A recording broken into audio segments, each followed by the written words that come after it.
Oh, ceri grafi'r contan I byr. Oh, hello. If you suddenly feel a pull towards Welsh mythology, one of the first things that people will recommend you do is to delve into the Mabinogion, or the Mabinogi. Different editions of this crucial text for lovers of Welsh mythology can be published under either of those names, Mabinogi or Mabinogion. But what's the difference between these two names? Good morning, good evening, good afternoon, a croeso. Welcome to my channel. My name is Mhara Starling. I'm a Welsh witch originally from Anglesey, and here on my channel we explore all things to do with Welsh magic and lore. In today's video, I wanted to explore the difference between the word Mabinogi and the word Mabinogion, because some people don't even realise that there is a difference between these two words. So what is that difference? Well, that's exactly what we're going to explore today. The word Mabinogi itself is used to denote the collection of stories that comprise the four branches of the Mabinogi. The four branches of the Mabinogi are recorded in medieval manuscripts, but it is believed that these stories probably originate in an older oral storytelling tradition, meaning that just because they were written down in the medieval period doesn't mean that's necessarily how old the stories are. That's just how old the manuscripts are. Some of you might be familiar with the stories of the four branches of the Mabinogi.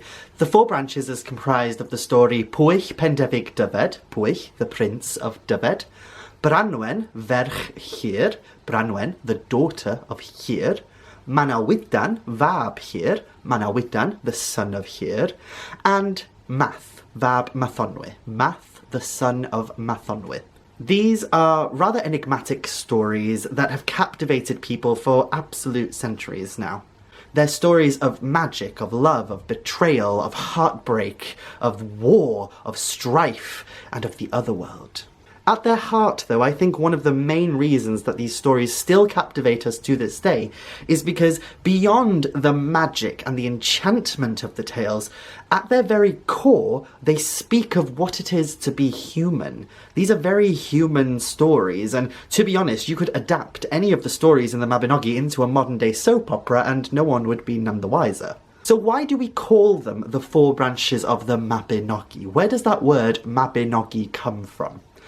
Well, that comes from the manuscripts themselves. You see, at the end of each branch, because the different stories are separated into four branches, which means four individual stories that kind of coalesce and act as a serial together. That's not to say that they should be read in a linear pattern or anything, but they do seem to correlate with one another. There are characters that overlap into other branches. For example, Rhiannon is a character that is introduced in the first branch of the Mabinogi, and then she's mentioned again at the end of the second branch of the Mabinogi, only mentioned, though, in reference to the birds of Rhiannon. And then in the third branch of the Mabinogi, Rhiannon takes centre stage again, and she's there as one of the primary characters, who marries the main character of the third branch, Manawydan fab Llyr.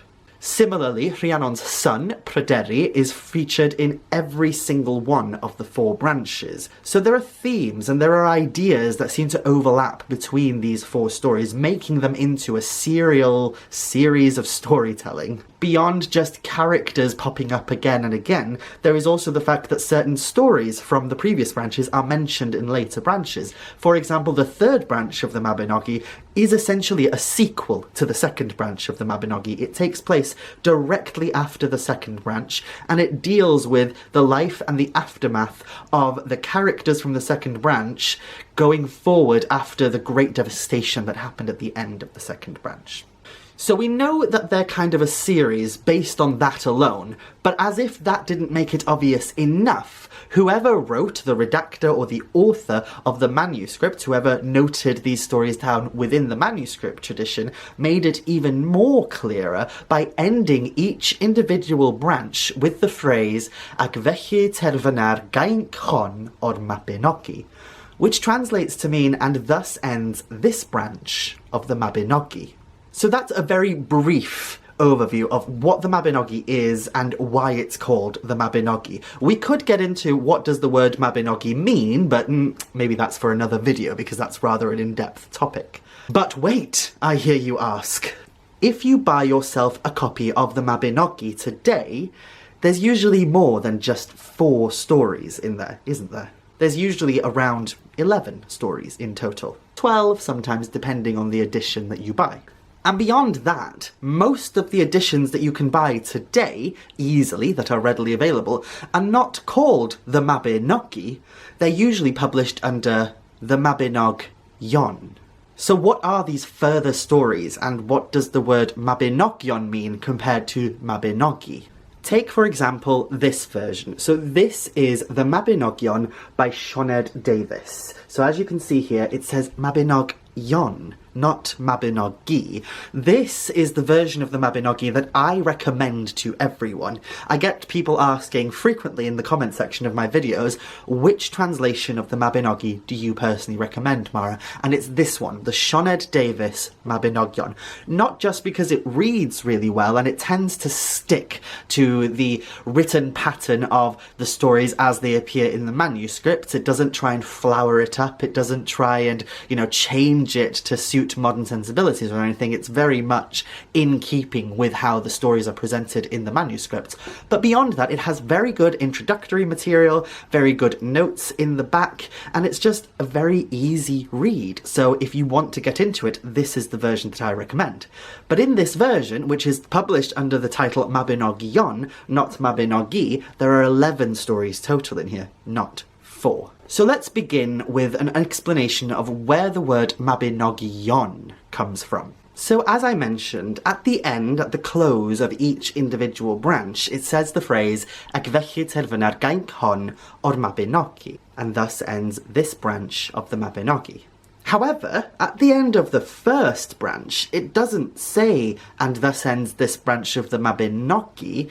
Instead, it says, and thus ends this branch of the Mabinogion. So what's going on? Is it the 4 branches of the Mabinogi or the Mabinogion? Well, this is where it gets complicated, you see. When people started translating these texts from the Middle Welsh into English, people such as William Owen Pugh and later the more infamous Lady Charlotte Guest, they had the assumption that the word Mabinogi, with just the I on the end, no O-N, was singular. So it was a word that denoted essentially one single story, whereas the word Mabinogion, in their mind, with the O-N at the end, denoted a plural form of the word Mabinogi. So you have a Mabinogi story, which is the singular story, and then Mabinogion as a word to denote all of the stories. But that's not how the Welsh language works. You see, the word Mabinogi in and of itself is already plural, so there's no need to pluralise it into Mabinogion. Recent scholarship tends to favour the idea that rather than being a conscious choice, that the word Mabinogion being placed at the end of the first branch was actually a mistake. Essentially a typo, a medieval version of a typo. You see, you have to remember that when these manuscripts were being copied out by monks, and it is believed that the manuscripts we have today are probably copies of copies of copies, that they're not the original written versions of these tales, they're just the oldest surviving copies that we have. And you have to remember that each of these manuscripts were written out by hand. There was no printing press, there was no laptop, there was no HP printers back then. So people had to write it out by hand, and I don't know about you, but when I'm writing out something by hand, every now and then I tend to make little silly mistakes here and then, especially when I'm tired and I've been writing for a long time. What adds more credence to this idea that the Mabinogion word is essentially a scribal error, a mistake, is the fact that in a line not far above the phrase "and thus ends this branch of the Mabinogion," there is another word that ends in that yon, and that's the word Duladegion. Now the word Duladegion essentially means like the lords or the nobles of this land. So the leading theory nowadays tends to be that a weary, tired redactor or author of this manuscript, or these manuscripts that we have that preserve these stories, were just tired, writing out their words by candlelight in the columns, because remember, things weren't written as we write now from one end of the page to the next, they were written in columns as well, and they were trying to get to the end before they could go to sleep, and their eyes wandered, and they saw the word Duladegion, and then they just wrote Mabinogion. Now, we'll never know for sure, of course, if that is the case, but essentially that is the primary belief that most scholars have today, is that the word Mabinogion, in and of itself, doesn't necessarily mean anything within a Welsh cultural context. It's a scribal error that gained notoriety because it was utilised primarily as a title by early translators like Lady Charlotte Guest, whose version is still one of the most popular versions today, even though it's quite outdated and probably not the best translation to be reading. Still worth reading, however, because of the historical context. But nonetheless, Lady Charlotte Guest published her version of the Mabinogi under the title The Mabinogion. Other translators and authors followed suit, and it's just stuck. It's become part of the cultural consciousness of both Wales and the world now. So if it's a scribal error, why do more recent editions of the Mabinogi still tend to publish under the title The Mabinogion? Why aren't they trying to rectify the mistake?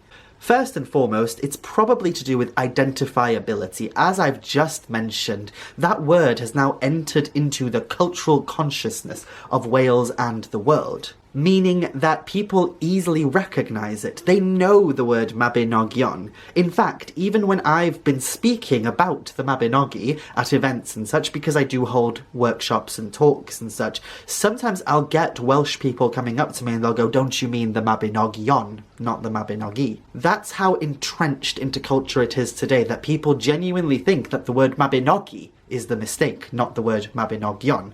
So in order to have something that's easily identifiable, it's easier to follow in that tradition of publishing it under the title Mabinogion. Beyond that, the word itself, whilst having no bearing within a Welsh cultural context, it has no historical meaning really when we really boil it down to it. It has been adopted nowadays by scholars. It has been adopted for a very specific purpose, and that has to do with the fact that, as we've already mentioned, if you buy a copy of the Mabinogi today, there are more than 4 stories included in those collections, aren't there? So why is this? What are those stories, and why are they not considered Mabinogi? Because at the end of the day, the only stories that are technically Mabinogi proper are the 4 branches of the Mabinogi. So that's Pwyll, Branwen, Manawydan and Math. It's only those 4 stories that are truly classed as being Mabinogi stories. And by other stories, I am referencing Peredur, the son of York, Peredur mab Efrawg,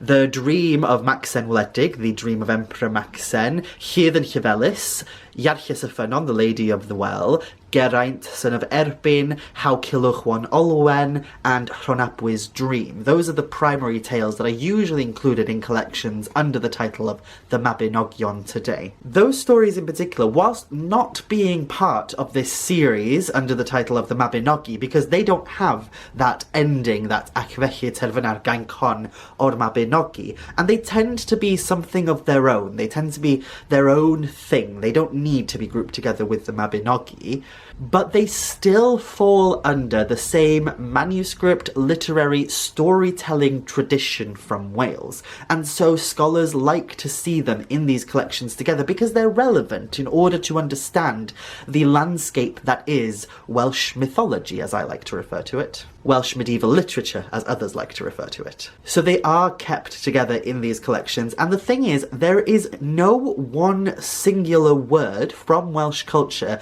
that we can use to neatly compartmentalise all of these stories together as a collection. There is no word that groups them together. We could do something silly like go, oh, this is Sioned Davies's version of the Mabinogi, the native tales, and the romances.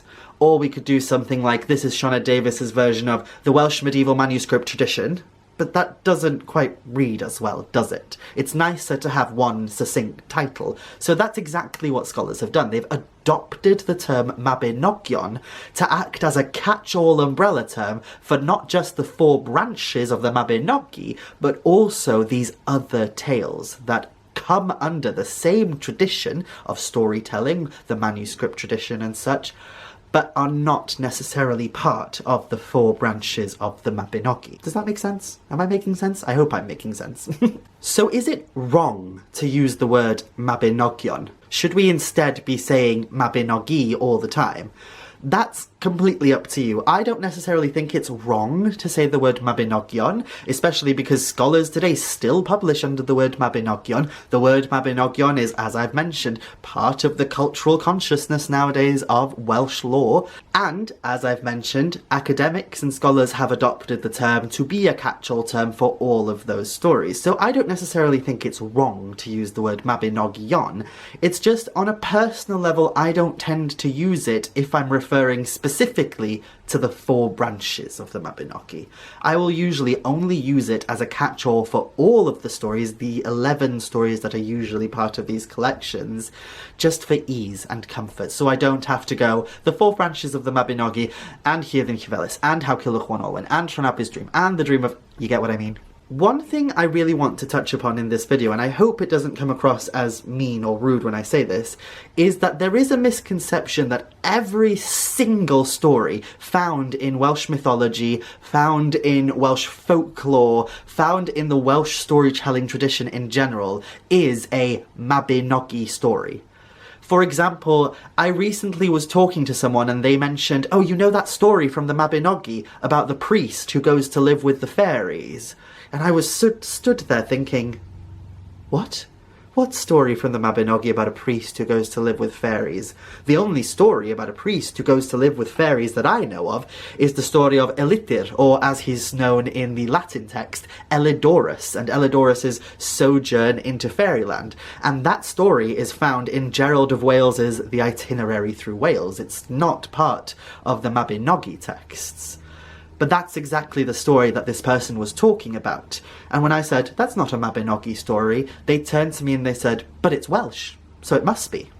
Similarly, I've heard people refer to the legend of Llyn Fan Fach as a story from the Mabinogi, or I've heard people refer to the story of the witches of Llanddonna as a Mabinogi story. And it's important to distinguish that not every single piece of Welsh lore, not every story that we have is a Mabinogi story. None of those tales that I've just mentioned, like the Witches of Llanddonna, Elidorus' sojourn into fairyland, nor the legend of Llyn Fan Fach, the legend of the Lady of Llyn Fan Fach, none of those are found in the 4 branches of the Mabinogi, nor in the collection that we now refer to as the Mabinogion. That is just Welsh lore, Welsh folklore. Most of those stories that I referenced are part of Welsh folklore.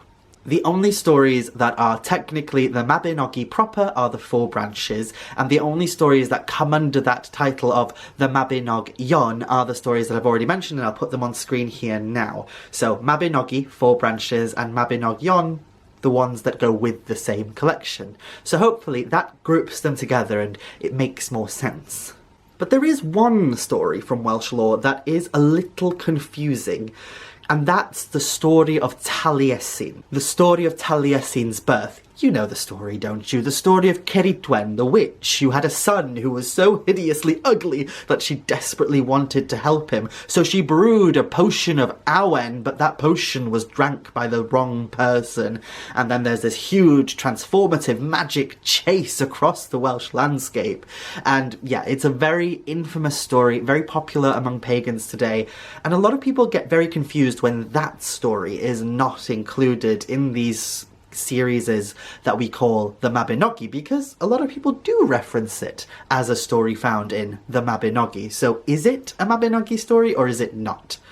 If you purchase a translation of the Mabinogi, such as Lady Charlotte Guest's version, some editions of it, depending on who published it and such, or if you buy a copy by, say, Patrick K. Ford did a translation of the Mabinogi, both of these versions of the Mabinogi, the Charlotte Guest version and the Patrick Ford version, include the story of the birth of Taliesin as part of that collection of the Mabinogi, or the Mabinogion.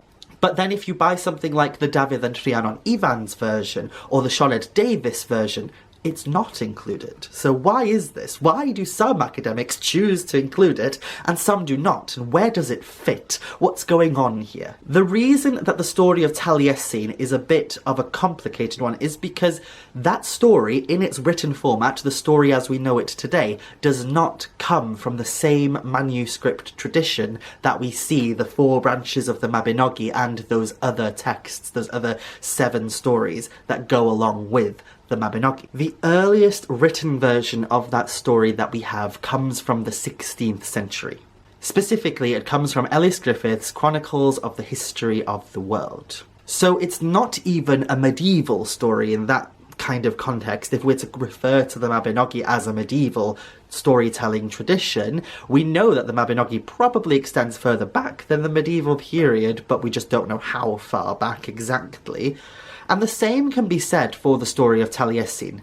This is a story that was first recorded in its entirety, or at least in a version that we have access to nowadays, in the 16th century, so the early modern period, so it's much later than the manuscripts that record the four branches of the Mabinogi and such. But we know the story of Taliesin's birth is older because it's referenced in older material, in older manuscript material, in triads and in poems and such. There are little references here and there that hint towards the idea that people were aware of the story of Taliesin's birth. So that's one of the reasons that certain scholars and such will choose to include it in collections of the Mabinogion, because they see it as kind of being useful within the collection of the storytelling tradition that is the storytelling tradition of Wales. Whereas other people might argue that no, it doesn't deserve a place among the Mabinogion because it's an early modern story, not an older story from the medieval period. But of course, in that context, we're speaking of them specifically as literature, as written stories. So to summarise, the word Mabinogion is possibly a scribal error, does not really hold any deep cultural meaning within the Welsh language, but it became notorious and well known because it was popularised by authors like Lady Charlotte Guest, who translated the Mabinogi into English, and nowadays it's just part of the cultural consciousness of Wales, as well as part of scholarship, where scholars have adopted the term as a catch-all umbrella term for most of what we refer to as Welsh mythology, Welsh medieval literature. But the word Mabinogi in and of itself should only really be used to refer to the four branches of the Mabinogi proper, if you will. I hope that makes sense, and I hope that adds some clarity to some people who have asked me this question recently. Thank you so much for watching, and I hope you stick around, press subscribe if you haven't already. We love to explore Welsh myth and lore here on my channel, and if you like my content, then why not come and find me elsewhere? I'm like a rash. You can find me pretty much everywhere. You can find me on Instagram, on Facebook, I'm even on Patreon, and it's thanks to my Patreons, my patrons, my Patreons, what do we call them? My friends. It's thanks to my friends over on Patreon that I'm able to do what I do. And currently I'm running a 9-month-long course called Welsh Deities over on my Patreon. So for just £10 a month, people can join and get access to not only exclusive content, exclusive videos and such, but they also get access to courses like the one I'm currently running. So if you want more details on that, it'll all be in the description below. Thank you so much. Diolch o galon am fod yma heddiw hefo fi. Thank you so much for being here with me today, and I hope I see you again soon. Goodbye.